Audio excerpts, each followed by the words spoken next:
Okay, you guys. This is a follow-up. So this is the second part of the case studies that we're looking at using the management book, the Bodhi management book. We're using the case studies within it to help develop your study skills and to ensure that you're participating with your academic subject as much as possible. So we're using it, we're trying to tie these two things in terms of developing study skills, developing your English language as an academic skill, and to be able to actually develop your thoughts and help you revise at the same time. So we're trying to merge a load of things together. Once again, please remember that in your exams, there is a response to a case study. So it's really important that you're trying to engage and participate with these case studies in their different ways. So we went in and we looked at the second example case study related to this Ryanair company, which is an airline company. So we looked at the case study, and that case study threw up this document in terms of information. So it's a relatively short text with 3 questions at the end. So that case study is available for you to access, but obviously you can access it through your books as well. And then we basically performed a series of tasks within it. Those of you who didn't make the lesson, you can actually carry out these tasks here and pause at the right time in order to carry out the task and then bring in any information you want to discuss with me. So the first thing that we asked was to look at paragraph 1 of the case study. So we're just focusing in on this part here. So in that paragraph 1, and then I asked you to do 2 things. Highlight the management organization of the company. So what is the management organization of that company? And then create that structure from that text. So from what you've underlined, then on a piece of paper, actually create the structure. So what we're looking at here is what does the organizational structure of the company looked like. You could do that in a sort of tree diagram in terms of doing that structure. So you're just looking at paragraph 1 and you're trying to create that structure. And then from that, just because in order to keep it completely real, what you're then going to do is you're actually going to go into the Ryanair website and actually see whether that leadership team is still the same as the one that's in the text. Obviously, the textbook is trying to teach you something in terms of ideas about management organization and structures and how roles are divided for managers and leaders. But obviously there is a reality out there that will change from the textbook to what is there. So you had those series of tasks. So we basically looked at what was in paragraph 1. You read paragraph 1, you noticed the fact that management is organized by function, and then you tried to understand what that function was within that first paragraph. And then from that, you tried to create the structure of text, and then we looked online to see and check whether that was true. That's the first activity that we carried out within that case study. And the reason I'm doing this is obviously case studies present information in a very short format, but there's a lot of information inside the case study. It's really important that you spend time with them and to relate them to what you're studying in the actual textbook and what you're studying in your lesson. So the second activity that we did was to look at the next few paragraphs in terms of thinking about what the strategy is. So we went in and found the definition of strategy, what that is, and underlined it. And then we looked at who is responsible for delivering the strategy. So what does the case study say are the responsible participants in order to deliver the strategy?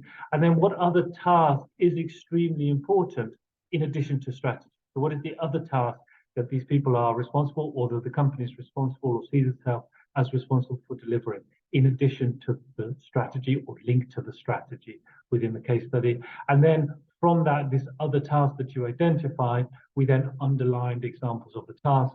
And then as a little language element to that, I asked you to rephrase those examples. So one way in which we show our understanding of a concept is to say it in a different language, to use other words to explain and express that information. So basically, you were going into your case study again, and in that case study, the information was held within these bullet points, and this second paragraph starts off the bullet points. So this area here contained the information to reading activity 2. So you guys did that in the class, and you can do that yourselves by accessing the case study and focusing in on these questions that I've asked related to that section. And then in order to move on to the third paragraph and the other sections of the case study, we actually went down to your case study questions at the bottom, and we looked at the third question in that case study. So the third question in the case study talked about the assumptions that have guided management's policy towards trade unions and what has led them to change those assumptions. Now, obviously, from your perspective within the culture and the context that you're in, trade unions are not something that is typically discussed or typically thought about or considered. So it's important that you actually start to understand what this actually means and why different companies have different attitudes to them over time, and what benefits and problems, if you like, or different challenges that they create within an economy, within a system of a country. So what I asked you to do was to actually do a little work around that. So find a definition, actually try and understand what this term means, what it means to have a trade union and to create a trade union. So a definition, translation, something that actually allowed you guys to speak and discuss it amongst yourselves a little bit so that you were able to understand what this meant. And then I asked you to think a little bit further and maybe do a little spot of research. We did a spot of research within the class in terms of thinking about the benefits of trade unions and the reasons why some companies and countries don't like the idea of trade unions or want trade unions and encourage them to exist. Okay, and then think about them within the context of your countries. We had a little discussion about that, and it's for you guys to think about in terms of these terms and words that you're encountering within a business context that is set in a global sort of framework. And then from that, I basically asked you to go back into the case study. So we took these trade unions, we went back into the case study, and we actually looked at these questions here. So what was Ryanair's initial policy towards trade unions? When did this change? So if you can find a date or a process or a period, and then why this change. What does the text say are the reasons for Ryanair changing its policy to trade unions? So you went back into your text, back into your case study text, and you looked at what trade unions and what they said about trade unions. It's primarily in this third paragraph here that you are looking for information related to that activity. And then the fourth reading activity that we looked at was the ending section of the case study, and just some really straightforward questions, just comprehension questions for the final paragraph. So how does Ryanair reduce staff costs as much as possible? So what is it that the Ryanair do to ensure that the staffing costs remain as low as possible? Find the examples about incentive payments, and then give me reasons. Why do they hold a daily conference call, and what do they do with the information on that conference call? So really simple, really straightforward comprehension questions. It just means that you're really engaging with the case study and with the text at all times. You're not just passing over this within your book. You're actually using it to relate to information that you're learning in your courses, and obviously by using the resource materials such as the Boddy Management book. Okay, so once you've done those four reading activity sides of things, obviously you did this in the lesson, but those of you who didn't can focus in on those four reading activities, pause the activities, look at the case study and actually do some practice work around it, and then bring this into me to discuss. And then the final activity that we looked at was a writing activity. And again, we went back into the case study questions and we looked at one of those in particular. So we looked at one particular of those, which was give examples of management tasks and processes within the case study questions. And please remember that I am not focusing in this in terms of looking at your answers from a business perspective. So obviously, we will be doing them correctly and we will make sure that we are answering these correctly. But we're looking at them from an English language perspective as well, in terms of how you develop an answer and how we go about writing good paragraphs, which can then lead to good essays and lead to good responses, both in assessments, but also in terms of the study process. So the question said, give examples of management tasks and processes. And what I wanted you to do is, before you just go and answer the question from the case study and just find examples of tasks and processes, what I want you to do is to link that information to the things you are studying in the chapter of the book. And obviously that relates in some ways to your business lectures and lessons that you're having on your course. So you go into your book, and actually, again, you can look at page 12 of the textbook, and there are two parts in there that discuss what are tasks and processes. And I highlighted it. Yeah, so you can see page 12, where we are talking about tasks and processes again in that same page. So it's about using your textbook as much as possible to link what you're studying in the lesson and to help you study. And that's what case studies are there for as well. They help you apply your knowledge that you're gaining. So we have the different parts that give definitions of what these things mean, and they give examples of what tasks and processes mean. So we have a generic idea, a general idea of what tasks mean. So we have a definition, we have examples, we have a definition of processes, we have examples of processes. So we can start to place those things within our paragraph and then we can actually give the examples at the end. So we can actually focus in on what are the examples of management tasking processes that are provided in the actual case study. So that was the task, that was the writing task in itself. It was to write a paragraph giving the answer to case study questions. But in terms of giving that answer, you were thinking at it in a broader scheme, applying some of the knowledge, some of the information that is actually in the chapter, as well as answering the question.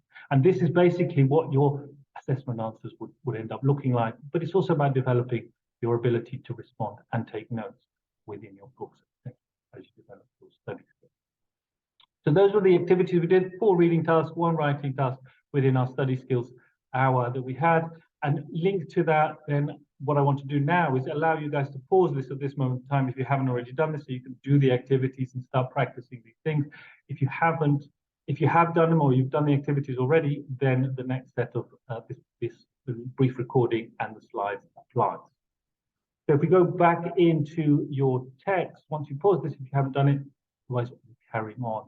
So once again, what we said is you are looking at your case study, and from your case study, we were able to start highlighting and understanding the information that provides us our answers. So the first one, we looked at the fact that management is organized by function, and that in itself is something that we discussed in terms of ways in which a management team can be divided up and organized in terms of a company. So we talked about it being by function, and we said that there was a chief executive, there are deputy chief executives, and these are chief operating officer, chief financial officer, so COO and a CFO, and then under that, or somehow related to that, we weren't entirely sure how it sort of spread down, there are executives responsible for different parts of the service. And then we also noted that there is a board of directors which sits above it and has non-executive directors as well as the chief executive sitting in there. So once we'd highlighted and understood that from the text, we then talked about how we would structure that, how we would show this organizational shift. And again, as we said, we had the board of directors which linked in to the chief executive. And then from the chief executive, we had 2 deputies, which are the CEO and the CFO. And then we have these other executives for each of the different parts of the service. And so somewhat like this would be the structure that the case study refers to. And then obviously we linked it to what is currently the situation on the internet with the current Ryanair operating structure. So this is generally what we decided. I mean, there's probably a line here as well in terms of where the responsibilities and the oversight lie. But that's what the case study is presenting us with. We can only use the information that the case study is presenting us with, and it starts to give us a picture. It also means that we're really starting to extract information from a case study at all times. Okay, the second reading activity then was to look at what was strategy. So we had strategy here is bring the benefits of flying to as many people as possible. But this relates to what we looked at in case study 1, where it was no frills. It was not about luxury. It was about being efficient at service to as many people as possible. So there was the underlining of what the strategy was. And then from that strategy, we looked at the fact that managers, as well as being responsible for the delivery of that strategy, were also responsible for controlling costs, which links and relates to the strategy. And those controlling costs were all of these as examples of the cost of work that they were controlling. So how does the manager control costs? Well, they use one type of aircraft, they use secondary aircraft, so they don't use the main aircraft, main cities for their landing and for flying to and from. And other examples are all down here, which we all went through and you sort of highlighted. The real task that I wanted you to do was not just to read them, not just to flag them up, but to actually think about them. And one way of doing that is to rephrase this in other words. So we used a couple of examples here in terms of what we did. So here it says using secondary airports. We just wrote use airports in smaller cities. Okay, so staff prepare an aircraft for its next class in 25 minutes, which allows aircraft to spend more time revenue. Okay, so prepare the aircraft faster than other companies so they can fly more times a day. So we were trying to rephrase this information in our own words. So hopefully you've also done the same with some other examples or similar to these. It's important because it means you're engaging with the text as much as possible. Activity 3 was again looking at this idea of trade unions. So we just defined and discussed what trade unions were. We had some very interesting discussions within that.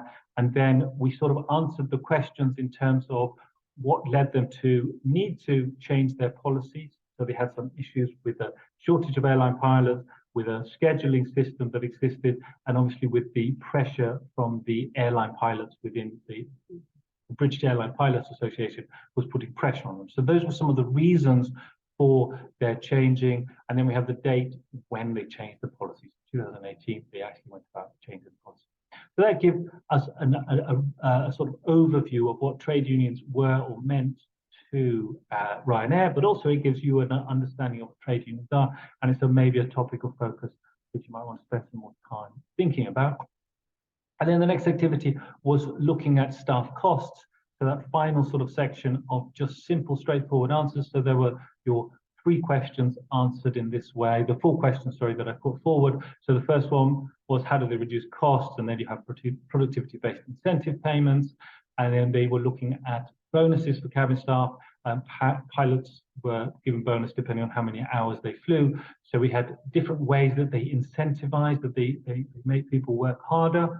And then we talked about why the flight arrival times, the conference calls was about arrival times, was about measuring performance in order to understand also why or what could be done to improve the service at all times. So the questions there that existed in activity 4 were answered by these different sections of that paragraph. And then we ended up looking at the writing task.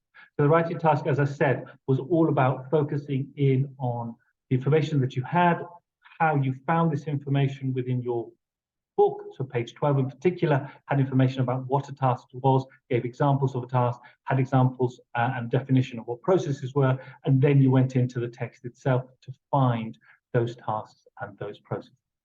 So we had a definitions. Task refers to specific information, and process refers to how people work together. We had our explanation, so we had some examples, what it means to carry out a task or perform a task, what it means to use a process.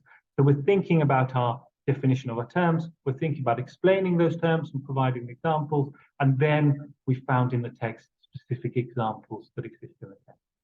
So a sample paragraph could or should have ended up looking at something along these lines, and this is the task that paragraph we built in the lesson. We did it amongst ourselves.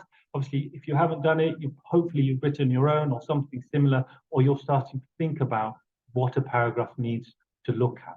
So in terms of giving an overview of definitions, in terms of explaining what those terms mean, and then thinking about what does the case study actually provide as examples for these things. So this is a model example of a paragraph, the sort of paragraph that you would be expected to write when you are responding to a case study and you have those short answer questions. Not the extended answers, that's a different factor, and that's where we look at our essay writing technique. Okay, so that provides you with the answers to some of the questions when looking at your case studies from the different textbooks that we are using as resources.